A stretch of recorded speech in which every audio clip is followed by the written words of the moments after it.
तो सबसे पहले बात करते हैं definition of white collar crimes. White collar crime is done by the people belonging to upper socio economic group during the course of their business और profession.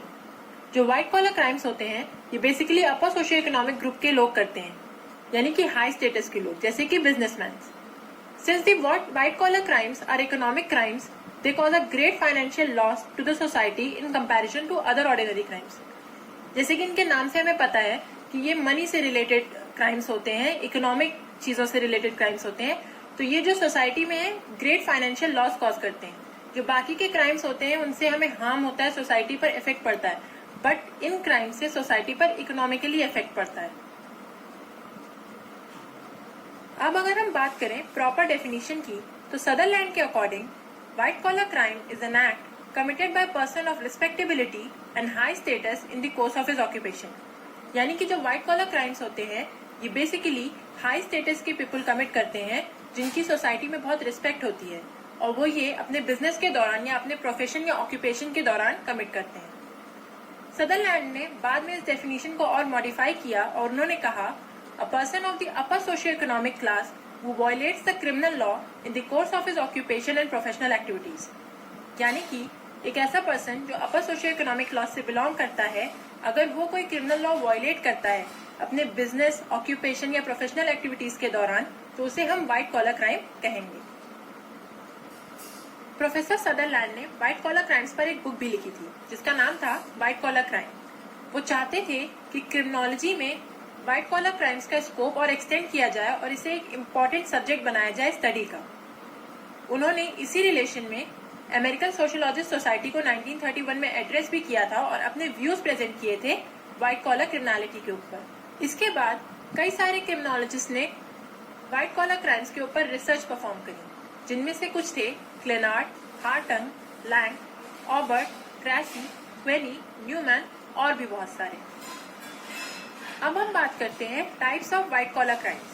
White collar crimes के क्या क्या टाइप्स होते हैं, तो इनमें से कुछ टाइप्स हैं food and drug adulteration, hoarding and black marketing of essential goods, tax evasion, illegal practice to earn black money, illegal and corrupt practice of public servants, political corruption, white collar crime in medical and legal profession. इन सभी topics पर हम आगे आने वाली video पर detail में discuss करेंगे।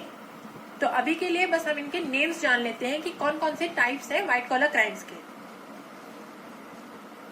इंडिया जैसी कंट्री में जहां लार्ज स्केल पॉवर्टी है, इलिटरेसी है, लोगों के बीच में इग्नोरेंस है, वो ज्यादा चीजों पे ध्यान नहीं देते हैं, तो ऐसे में व्हाइट कॉलर क्राइम्स बहुत फास्ट स्पीड से बढ़ते हैं। तो क्रिमिनल जस्टिस एडमिनिस्ट्रेशन के लिए बहुत ही डिफिकल्ट हो जाता है कि वो कैसे इन क्राइम्स को कंट्रोल में रखें।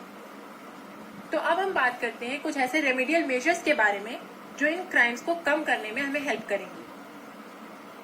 तो सबसे पहला रेमेडियल मेजर है creating public awareness against these crimes through the medium of press platform and other audio visual aids. यानी कि हमें पब्लिक में अवेयरनेस फैलानी होगी इस क्राइम से रिलेटेड, जो कि हम कर सकते हैं प्रेस के मीडियम से या फिर जो बाकी ऑडियो विजुअल एड्स है जैसे कि रेडियो या टेलीविजन, उनके थ्रू हम पब्लिक में इन क्राइम से रिलेटेड अवेयरनेस फैला सकते हैं। And intensive legal literacy programs may perhaps help in reducing the incidence of white collar criminality to a considerable extent। यानी कि इंटेंसिव लीगल लिटरेसी प्रोग्राम्स चलाने होंगे जो कि व्हाइट कॉलर क्राइम्स को रिड्यूस करने में काफी ज्यादा हेल्प कर सकते हैं। दूसरा रिमेडियल मेजर है special tribunal should be constituted with the power to award sentence of imprisonment up to 10 years for white collar criminals. यानी कि स्पेशल ट्रिब्यूनल्स ऑर्गेनाइज कर जाने चाहिए, कॉन्स्टिट्यूट करे जाने चाहिए, जिनके पास पावर हो कि जो व्हाइट कॉलर क्रिमिनल्स हैं उनको अप टू 10 years का इम्प्रिजनमेंट वो दे सके। तीसरा रेमेडियल मेजर है stringent regulatory laws and drastic punishment for white collar criminals may help in reducing these crimes. Even legislation with retrospective operations may be justified for this purpose. Strict regulatory laws और drastic punishments frame करनी चाहिए white collar criminals के लिए, जिससे कि वो ये crime करने से पहले थोड़ा डरे और इन क्राइम्स का नंबर थोड़ा कम हो। फोर्थ रेमेडियल मेजर है a separate chapter on white collar crimes should be incorporated in the Indian penal code by amending the code so that white collar criminals who are convicted by the court do not escape punishment because of their high social status। जो हमारा Indian penal code है उसमें एक separate chapter white collar crimes के लिए amend कर देना चाहिए और उसमें वो प्रोविजंस बता देने चाहिए कि अगर कोई व्हाइट कॉलर क्राइम कमिट करता है तो उसे क्या क्या पनिशमेंट्स मिल सकती हैं, जिससे कि जो हाई सोशल स्टेटस के लोग होते हैं वो पनिशमेंट से ना बच सकें। फिफ्थ रिमेडियल मेजर है white collar offenders should be dealt with sternly by prescribing stiffer punishments keeping in view the gravity of injury cause to society because of these crimes. जो व्हाइट कॉलर क्रिमिनल्स हैं या जो white collar offenders हैं उन्हें strictly deal करना चाहिए और उन्हें स्टिफर पनिशमेंट्स देनी चाहिए, ये ध्यान में रखते हुए कि जो व्हाइट कॉलर क्राइम्स हैं ये सोसाइटी पर कितना गहरा इफेक्ट करते हैं। जैसे कि हमने पहले भी पढ़ा कि white collar crimes economic crimes होते हैं, ये सोसाइटी को ग्रेट फाइनेंशियल लॉस कॉज करते हैं।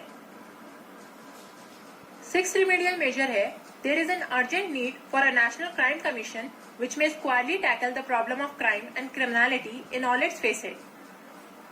इंडिया में एक नेशनल क्राइम कमीशन बनाना चाहिए जो कि क्राइम से रिलेटेड और क्रिमिनलिटी से रिलेटेड जितने भी इसके टॉपिक्स हैं उन सबको गवर्न करे, जिससे कि जो व्हाइट कॉलर क्राइम्स हैं या जो बाकी के भी जो क्राइम्स हैं उनको कम करने में हमें हेल्प हो। सेवेंथ रेमेडियल मेजर है above all public vigilance seems to be the cornerstone of anti white collar crime strategy. इन सब रेमेडियल मेजर्स के बावजूद जो पब्लिक विजिलेंस है वो बहुत ही ज्यादा इम्पोर्टेंट है हमारी इस anti white collar crime strategy के लिए। पब्लिक को भी इन सब चीजों का ध्यान रखना पड़ेगा कि जो ये डेंजरस क्राइम्स हैं हमारी सोसाइटी में इन्हें हम कैसे कम कर सकते हैं। तो आज